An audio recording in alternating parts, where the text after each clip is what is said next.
امام خمینی کی جماعت کی پہلی صف میں بیٹھتے تھے اور ذہن کے دریچوں کو کھول کر امام خمینی کا ہر فرمان سنتے اور دل کو تازگی بخشتے۔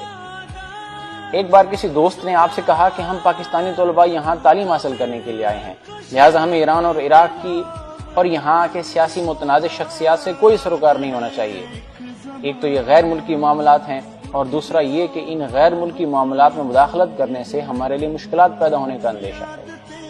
یہ سنتے ہی آپ کا چہرہ جلال سے سرخ ہو گیا اور دیگر احباب کے سامنے اسی دوست سے فرمایا، اے دوست، آپ کا مذہب شیعہ پاکستان سے تخلیق نہیں ہوا اور یہ چشمہ ہدایت بھی عراق سے ہی رواں ہوا تھا اور نواز رسول بھی پاکستانی نہیں ہے۔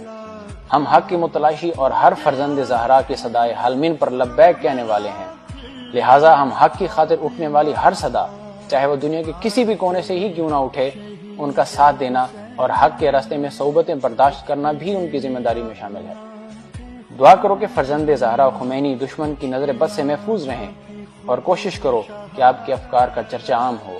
یاد رکھو کہ اگر اس الہی راہبر کو کچھ ہو گیا تو پھر کئی برسوں تک کوئی عالم دین صدائے حق بلند نہیں کر سکے گا، اور اگر بفضل خدا انہیں کامیابی حاصل ہو گئی تو پھر اسلام سرخرو اور علماء سربلند ہوں گے۔ لہذا توبہ کرو اور اپنے دل سے ان وسوسوں کو نکال دو۔ ایک دفعہ احباب کی محفل میں امام خمینی کا ایک جملہ نقل فرماتے ہی اشک بار ہو گئے کہ آج امام خمینی نے شاہ کو مخاطب کر کے فرمایا ہے کہ میرا دل تیرے نیزوں سے چھلنی ہونے کے لیے حاضر ہے، لیکن تیرے ظلم و ستم کو تسلیم کرنے کے لیے نہیں۔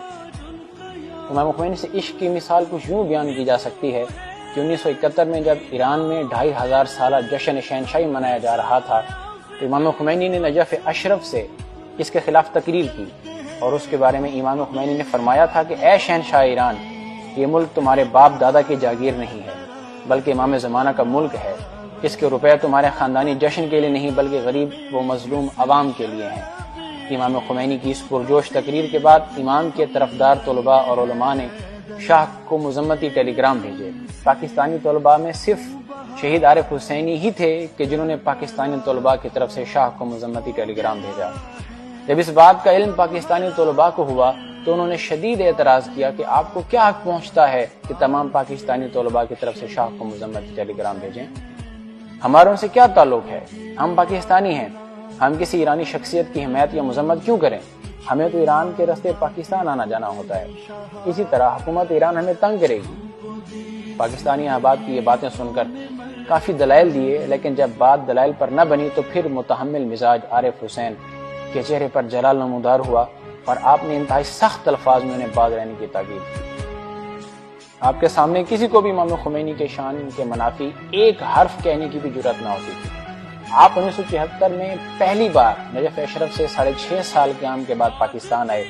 شادی کے بعد 1974 میں جب آپ نے دوبارہ نجف اشرف واپس جانا چاہا تو آپ کے داخلہ پر پابندی عائد کر دی گئی، کیونکہ عراقی حکومت آپ کی سرگرمیوں، قائدانہ صلاحیتوں اور امام خمینی سے آپ کی عقیدت سے آشنا ہو چکی تھی۔ علمی تشنگی اور امام خمینی کے ہجر نے آپ کو پاکستان میں آرام سے نہ بیٹھنے دیا اور آپ 8 ماہ بعد قم تشریف لے گئے، جہاں آپ نے آیت اللہ شہید مرتضی مطہری، آیت اللہ ناصر مکارم شیرازی، آیت اللہ وحید خراسانی، آیت اللہ تبریزی اور آیت اللہ حرم پناہی سے تاریخ، اصول، فلسفہ، فقہ اور علم کلام میں کسب فیض کیا۔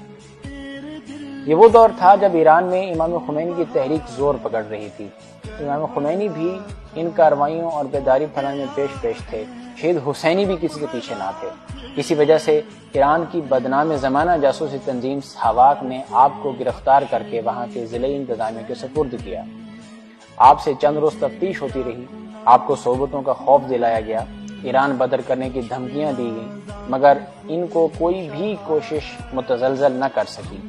آخرکار انہوں نے آپ سے ایک حلف نامہ پر دستخط کرانے کی کوشش بھی کی، جس پر تحریر تھا کہ قم میں قیام کے دوران کسی مظاہرے اور جلسے میں شرکت نہیں کریں گے، کسی سطح پر ہونے والے جلسے میں تقریر نہیں کریں گے، شاہ ایران کے خلاف کسی مقام پر نشر و اشاعت نہیں کریں گے، ایران میں انقلاب کی تحریک کے کسی رہنما سے ملاقات نہیں کریں گے، حکومت ایران کے خلاف کسی بھی سرگرمی میں شریک نہیں ہوں گے۔ جو ہی آپ کی نظر ان شرائط پر پڑی، آپ نے نہ صرف دستخط کرنے سے انکار کیا بلکہ بڑی جرات سے جواب دیا، میں اس قسم کی کسی بھی شرط کو قبول نہیں کرتا اور نہ ہی میں نے اپنے آباء و اجداد سے مشروط زندگی گزارنے کا درس پڑھا ہے۔ قم قیام کے دوران جہاں آپ امام خمینی کی تحریک کے سپاہی تھے، وہاں آپ پاکستانی امور پر بھی گہری نظر رکھتے تھے۔ جب بھی کوئی پاکستان سے آتا تو اس سے پاکستان کے حالات بالخصوص ملت جعفریہ کی صورتحال ضرور استفسار کرتے۔ آپ قم میں رہتے ہوئے بھی کرم ایجنسی کے حالات کے بارے میں کافی مضطرب رہتے تھے۔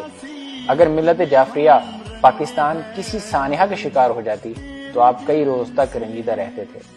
آپ امام خمینی کی تحریک کا رخ دیکھ کر اسی خواہش کا اظہار فرماتے تھے کہ انشاءاللہ پاکستان میں بھی ایک کوئی خمینی اٹھے گا تو یہاں کے مسلمان عوام کی تقدیر بدل دے گا۔